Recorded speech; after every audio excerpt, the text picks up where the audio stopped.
Welcome everyone. I am Devanshu Vishwas, lecturer in Electrical Engineering Department from Ranaghat Government Polytechnic.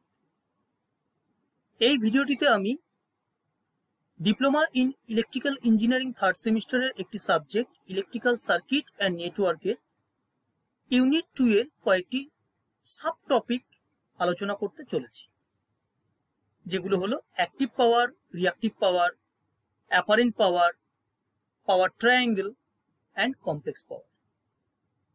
First আমরা দেখব what is active power. Active power is the product of Vrms, Irms and cos phi. তাহলে what is Vrms, what is Irms and which one is cos phi? সাধারণত alternating voltage বা কারেন্টের তিনটে value হয়, একটি maximum value, অন্যটি RMS value এবং next one is average value. আমরা যে ভোল্টেজ বা কারেন্ট মেজার করি সেগুলো সব আরএমএস ভ্যালু, অর্থাৎ root mean square. RMS value of voltage or current equal to Vm by root 2 and Im by root 2. Vm and Im are the maximum value of voltage and current. একটা alternating কোয়ান্টিটির যে wave form, অর্থাৎ আমি ধরলাম সাইনুসয়েডাল wave form, sign ওয়েভের যে pick পোর্শনগুলো থাকে বা pick পয়েন্টগুলো থাকে সেগুলোকে বলা হয় ম্যাক্সিমাম ভ্যালু। সেরকমই অ্যাভারেজ ভ্যালু যখন আমরা ক্যালকুলেট করব তখন আমরা ম্যাক্সিমাম ভ্যালু থেকে ক্যালকুলেট করব। ফর্মুলাটি হলো 2Vm বাই পাই অথবা 2Im বাই পাই এবং পাওয়ার ফ্যাক্টর হলো cosine of phase angle. Phase অ্যাঙ্গেলটা কার কার মধ্যে হয়? ভোল্টেজ এবং কারেন্টের মধ্যে, অর্থাৎ ভোল্টেজ কারেন্টের সাপেক্ষে বা কারেন্ট ভোল্টেজের সাপেক্ষে কত ডিগ্রি অ্যাঙ্গেলে ল্যাগ করছে অথবা লিড করছে, অর্থাৎ কত ডিগ্রি অ্যাঙ্গেলে পিছিয়ে থাকছে বা এগিয়ে থাকছে, সেটাকে বলা হয় ফেজ অ্যাঙ্গেল। এই ফেজ অ্যাঙ্গেলের কোসাইনকে বলা হয় পাওয়ার ফ্যাক্টর। এই ম্যাক্সিমাম ভ্যালু এবং আরএমএস ভ্যালুর যে রেশিও তাকে আমরা বলি peak factor. Peak factor equal to maximum value of voltage by maximum value of RMS value of voltage. Maximum value এবং আরএমএস ভ্যালু যে রেশিও তাকে বলা হয় পিক ফ্যাক্টর। পিক ফ্যাক্টরের ভ্যালু হলো 1.414 এবং form factor is the ratio between RMS value and average value. এই form ফ্যাক্টরের ভ্যালু হয় 1.11। আমরা অ্যাক্টিভ পাওয়ারে দেখলাম ইকুয়েশনটা VI cos phi, যে পাওয়ারটা বেসিক্যালি লোডে অ্যাকচুয়ালি কনজিউম হয় সেই পাওয়ারটাকেই বলা হয় অ্যাক্টিভ পাওয়ার। এর ইউনিট হয় ওয়াট অথবা কিলোওয়াট। নেক্সট আমরা দেখব reactive power. Reactive power is the product of RMS value of voltage and reactive component of current. কারেন্টের বেসিক্যালি দুটো কম্পোনেন্ট, একটা অ্যাক্টিভ কম্পোনেন্ট, একটা রিঅ্যাক্টিভ কম্পোনেন্ট। অ্যাক্টিভ কম্পোনেন্ট মানে হলো I cos phi এবং রিঅ্যাক্টিভ কম্পোনেন্ট মানে I sin phi। তাহলে ভোল্টেজের সঙ্গে যখন I sin phi মাল্টিপ্লাই হচ্ছে তখন যে পাওয়ারটা আমরা পাচ্ছি তাকে আমরা বলছি রিঅ্যাক্টিভ পাওয়ার। এই পাওয়ারটা সাধারণত ইমাজিনারি পাওয়ার। কোথায় পাওয়া যায়? ইন্ডাকটিভ এবং ক্যাপাসিটিভ লোডে পাওয়া যায়। এই পাওয়ার সাধারণত স্টোর অথবা ডিসচার্জ হয় কোথায়? ইন্ডাকটিভ মোটর, ট্রান্সফরমার, সলিনয়েড এবং ক্যাপাসিটরে। রিঅ্যাক্টিভ পাওয়ারের ইউনিট হলো VAR অথবা kVAR। এই VAR এর ফুল ফর্ম হলো ভোল্ট অ্যাম্পিয়ার রিঅ্যাক্টিভ এবং kVAR এর ফুল ফর্ম হলো kilo volt ampere reactive. Next আমরা দেখব apparent power. Apparent power is the total power supplied to the circuit. It is the product of RMS value of voltage and RMS value of current. একে S দিয়ে denote করা হয়। Equation হলো S equal to VI এবং apparent পাওয়ারের unit হলো VA অর্থাৎ volt ampere অথবা kVA মানে কিলো ভোল্ট অ্যাম্পিয়ার। স্ক্রিনে দুটো অল্টারনেটিং কোয়ান্টিটি অর্থাৎ ভোল্টেজ এবং কারেন্টের ওয়েভফর্ম দেখানো হয়েছে। সেখানে দেখানো হয়েছে যে voltage is leading with respect to current. কত ডিগ্রি অ্যাঙ্গেল লিড করছে? Phi angle. এই ফাইটাকে বলা হয় ফেজ অ্যাঙ্গেল।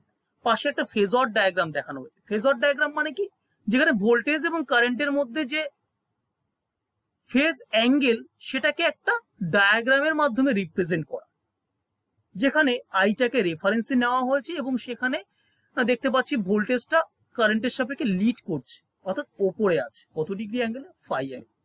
সবসময় মাথায় রাখতে হবে যে অল্টারনেটিং কোয়ান্টিটি গুলোকে নিয়ে আমি ফেজার ডায়াগ্রামটা ড্র করছি, সেই দুটো অল্টারনেটিং কোয়ান্টিটির ফ্রিকোয়েন্সিটা কিন্তু অলওয়েজ সেম থাকবে। নেক্সট আমরা দেখব পাওয়ার ট্রায়াঙ্গেল।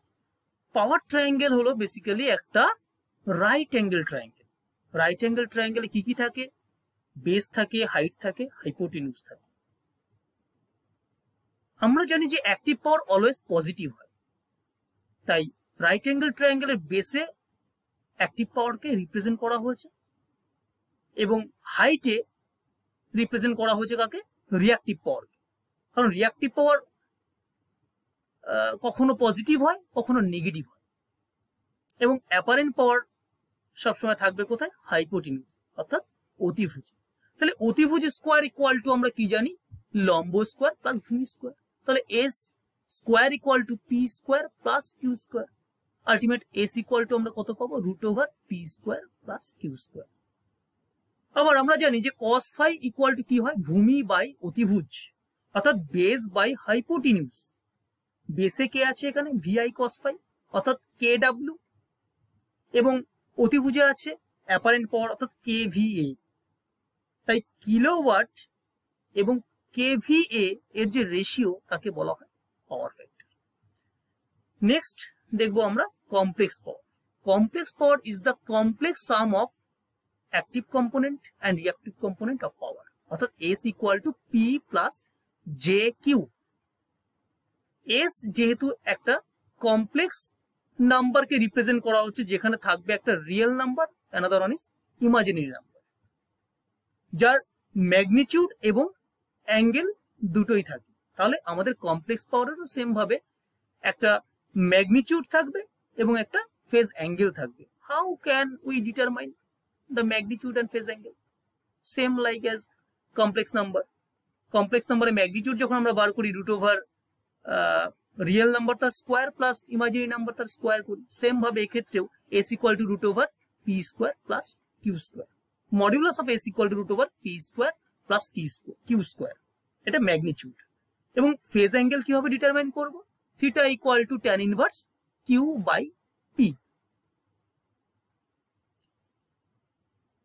আমরা দেখতে পাচ্ছি যে রিঅ্যাক্টিভ পাওয়ার কখনো জিরো, কখনো লেস দেন জিরো, কখনো গ্রেটার দেন জিরো হচ্ছে। কখন ইকুয়াল টু জিরো হবে? রেজিস্টিভ লোডের ক্ষেত্রে, যখন ফেজ অ্যাঙ্গেলটা জিরো হবে, অর্থাৎ কস ফাই এর ভ্যালু তাহলে কত হবে? কস জিরো মানে 1। আবার ক্যাপাসিটিভ লোডের ক্ষেত্রে কিউ এর ভ্যালু কত হচ্ছে? লেস দেন জিরো, অর্থাৎ সাইন ফাই এর মান ডিক্রিজ করছে, অর্থাৎ কস ফাই কি করবে? ইনক্রিজ করবে। কস ফাই ইনক্রিজ করা মানে আমার লিডিং পাওয়ার ফ্যাক্টর। আবার ইন্ডাকটিভ লোডের ক্ষেত্রে কিউ গ্রেটার দেন জিরো, অর্থাৎ সাইন ফাই ইনক্রিজ করছে, অর্থাৎ lagging power factor, cos phi কি হচ্ছে? কমে যাচ্ছে। কারণ আমরা জানি যে sine square theta equal to 1 minus কি হয়? Cos square theta. কারণ ট্রিগোনোমেট্রির আমাদের সূত্র জানি যে sine square theta plus cos square theta equal to 1 হয়। তাহলে সেক্ষেত্রে কস ফাই যদি বেড়ে যায়, সাইন ফাই অটোমেটিক্যালি কমে যাবে। নেক্সট আমরা দেখব কয়েকটি simple numerical problem related to complex power. Problem 1 এ বলা আছে রিয়েল পাওয়ারের ভ্যালু এবং রিঅ্যাক্টিভ পাওয়ারের ভ্যালু বের করতে বলা হয়েছে। কমপ্লেক্স পাওয়ার ওর ইকুয়েশনটা এবং অ্যাপারেন্ট পাওয়ারের value and its phase angle. S equal to আমরা কি জানি? P plus J Q. কিন্তু এক্ষেত্রে কিউ এর ভ্যালু কি গ্রেটার দেন জিরো না লেস দেন জিরো নেব? অবশ্যই ক্যাপাসিটিভ লোড বলে দেওয়া আছে কোশ্চেনে, কিউ লেস দেন জিরো, অর্থাৎ ইকুয়েশনটা দাঁড়াবে 23 মাইনাস জে 17.3। এক্ষেত্রে আমরা অ্যাপারেন্ট পাওয়ারের ভ্যালু এবং ফেজ অ্যাঙ্গেল আমরা ডিটারমাইন করব কোন ফর্মুলা দিয়ে? S equal to root over P square plus Q square এটা করলে আমরা ম্যাগনিটিউড পেয়ে যাব এবং অ্যাঙ্গেল কি করে পাবো, theta equal to tan inverse Q by P. এটাকে যদি আমরা ক্যালকুলেটরে ক্যালকুলেট করে নিই তাহলে ভ্যালু দেখতে পাবো কত আসছে, 28.8, অ্যাঙ্গেল কত, 36.9 ডিগ্রি। অবশ্যই অ্যাপারেন্ট পাওয়ার এর ভ্যালু যেটা আমরা পাবো তার ইউনিট কি হবে, VA, volt ampere. Next problem আমরা যেটা দেখতে পাচ্ছি, সেখানে ভোল্টেজ এবং কারেন্টের দুটো জেনারেলাইজড ইকুয়েশন দেওয়া আছে। ভোল্টেজের দেখতে পাচ্ছি যে ফেজটা +40 ডিগ্রি এবং কারেন্টের ফেজ -10 ডিগ্রি। তাহলে এদের মধ্যে ফেজ ডিফারেন্স কত হবে, 40 মাইনাস ফার্স্ট ব্র্যাকেটের মধ্যে -10, তাহলে মাইনাসে মাইনাসে প্লাস, অর্থাৎ আমরা পাবো 40 + 10 মানে 50 degree. Obviously it will be lagging, কারণ কারেন্টের ফেজ অ্যাঙ্গেলটা দেখতে পাচ্ছি, মানে ফেজ যেটা সেটা মাইনাসে আছে। এবার আমরা ক্যালকুলেট করব অ্যাপারেন্ট পাওয়ার। অ্যাপারেন্ট পাওয়ার ক্যালকুলেট করতে গেলে আমাদের লাগবে VRMS এবং IRMS। প্রথমেই আমরা দেখলাম যে RMS ভ্যালু আমরা কিভাবে ক্যালকুলেট করব, VM/√2 করে। আমাদের যে ইকুয়েশনটা দেওয়া আছে তাকে যদি আমরা জেনারেলাইজড অল্টারনেটিং কোয়ান্টিটির যে ইকুয়েশন গুলো হয় তার সঙ্গে যদি কম্পেয়ার করি, আমরা কি জানি, V = VM sin ωt or cos ωt। সেক্ষেত্রে VM দেওয়া আছে 25 এবং IM কত আছে 0.2। RMS করলে কত হবে, 25/√2 এবং 0.2/√2। দুটোকে মাল্টিপ্লাই করলে যে ভ্যালুটা দাঁড়াবে ম্যাগনিটিউডটা, সেটা হবে 2.5 VA। তাহলে অ্যাক্টিভ পাওয়ার ইকুয়াল টু আমরা কি জানি, VI cos phi, অর্থাৎ VA আমরা পেয়েছি 2.5, তার সঙ্গে cos phi, phi কত ডিগ্রি, ফেজ অ্যাঙ্গেল আর ফেজ ডিফারেন্স 50 ডিগ্রি। তাহলে 2.5 cos 50 আমরা কত পাচ্ছি, 1.61 ওয়াট। এবং reactive power, that is Q, it will be 2.5 sin 50 degree and the calculated value will be 1.92 VAR, volt ampere reactive। তাহলে আমরা এইভাবে complex power এবং তার ইকুয়েশন থেকে শুরু করে active power, apparent power, reactive power সবকিছু আমরা কিন্তু ক্যালকুলেট করতে পারছি। So thanks for watching the video, thank you.